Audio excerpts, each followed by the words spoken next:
All right, today we're going to be going over hip cars. With hip cars, since it's a bigger joint, it's a lot easier to cheat with this exercise. So just remember always with cars in general though, we have two rules. Number one is pain-free. So any position that increases pain or symptoms, you back off a little bit in that direction so that you're still moving that way. You're just not pushing into the sensation of pain. And number two is joint isolation.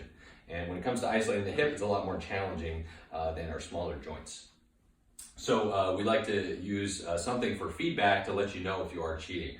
Good thing is a wall or a doorway. A couple options for setup for the exercise are to grab onto a doorway like this, use one hand into the wall like this, and you can even have a dowel out to the other side. You could have both hands on the wall like this as well. So the options are there in terms of performing this wherever you may be. I'm going to show you and demonstrate with this position so that it's less likely to compensate here. So I'm going to imagine that this leg is kind of locked in a cement block here. I'm going to tense my quad and my butt on the stance leg. Exhale so that my ribs go down and in. I'm going to hold that tension in my abs and my stance leg. I'm going to very slowly flex my hip as if I'm moving it through a thicker substance than air.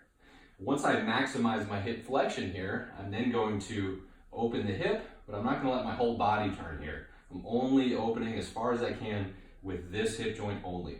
From here, I'm going to internally rotate. So I'm drawing the ankle and the heel up towards the sky, but I'm still trying to keep the pressure of the outside of my knee up towards the ceiling as well.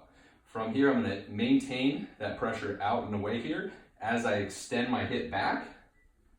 And as soon as I get back here, I'm maintaining that push back the entire time as I drive my knee down towards the midline of my body.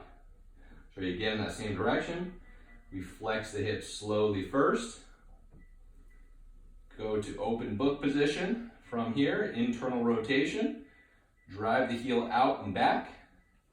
Keep that pressure back here so that I feel my butt getting nice and toasty. Then I'll keep the pressure back as I drive down towards the midline and then allow my knee to come forward. At no point do I allow it to come forward as I'm bringing it down towards the midline. We want to do the hip cars in both directions. We've only done the first half. So for the reverse, we simply follow the same steps here with a couple subtle differences. I'm going to go straight back to start here. So I'm driving back with my butt and my heel. I'm going to open the hips straight out to the side. From here, I'm going to start drawing my knee as high as I can and dropping that ankle down into external rotation here. So as I bring myself back away from that open book position, I'm going to draw the inside of my ankle up towards the sky and slowly lower down. Again, maintaining my rib position and stance leg, straight back into hip extension, abduct out to the side, slowly drop the inside of the ankle through and drive my knee as high as I can here, and go into external rotation as I come across. And if you haven't checked out the hip capsular cars, check that video out as well, because that's going to go over the internal and external rotation of the hip.